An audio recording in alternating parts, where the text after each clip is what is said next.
Қайырлы күн баршаңызға. Бүгін біз сіздермен лаваштан дәмі өте керемет болатын тіске басар дайындайтын боламыз. Ол үшін ең алдымен бір бас пиязымызды жуып, осылай ұсақтап турап аламыз. Қозы құйрық, саңырауқұлағын жуып, осылай төрт бұрыш қылып ұсақтап турап аламыз.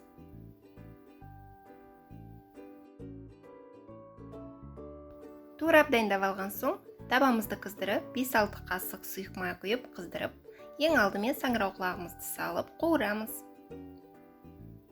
Саңырауқұлағымызды жақсылап араластырып, сәл суы бөлініп бастаған кезде ұсақтап тураған пиязымызды қосып қуырамыз. Жақсылап араластырамыз.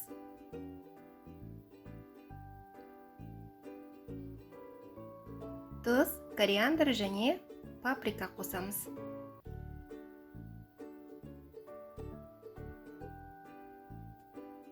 Жақсылап араластырып қуырылған соң өшіріп қоямыз. Ендігі кезекте бізге осындай лаваш қажет болады.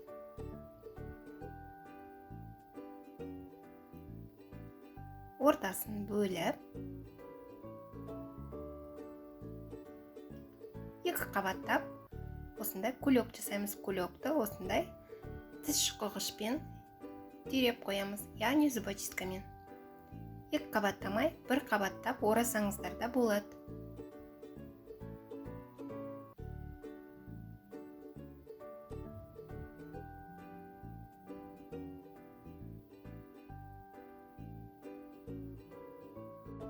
Бәрін түйреп дайындап алған соң, алдын ала қысып тұрған духовкада 180 градуста 5 минут ұстайтын боламыз.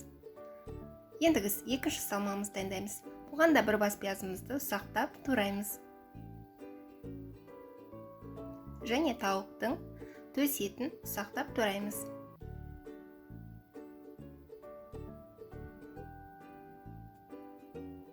Турап алған соң, табамызды қыздырып, 5-6 ас қасық сұйық май құйып қуырамыз. Ең алдымен тауықтың төс етін салып, сәл қуырып аламыз.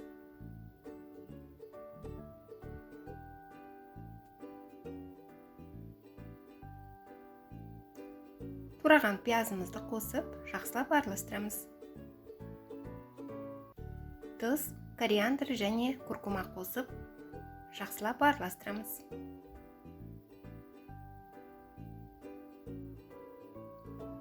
(20-25 минуттай пісіріп аламыз. Және де бізге моцарелла ірімшігі қажет болады. Осындай ірі үккіштен өткізіп аламыз.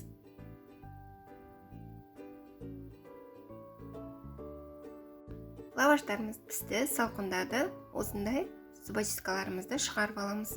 Сіздер духовкада ұстағыларыңыз келмесе, бір күн бұрын дайындап, бөлме температурасына қойып қойсаңыздар да қатып дайын болады.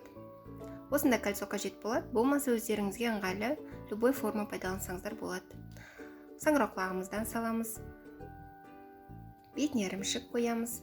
Келесіне тауықтың төс етіне жасалған салмамызды саламыз. Бетіне ірімшік саламыз. Бәрін алдын ала осылай дайындап аламыз.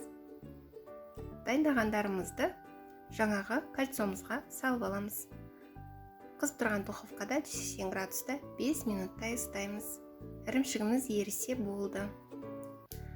Дайын болды. Өздеріңіздің қалаған бетіне көкшөктеріңізді сепсеңіздер болады. Сеппесеңіздер де болады. Дәмі енді өте керемет болып шықты. Дайындап көруге кеңес берем. Сіздердің балаларыңызға міндетті түрде ұнайтын болады. Менің арнамда бұдан да басқа әдемі жақсы рецепттер бар. Рецептерді жіберіп алмас үшін тіркеліп қоңырау тушағын басып қойыңыздар. Сонда сіздерге алдын ала шыққан рецепттерден хабарлама келіп тұрады. Көріп тамашалағандарыңызға рахмет. Сау болыңыздар.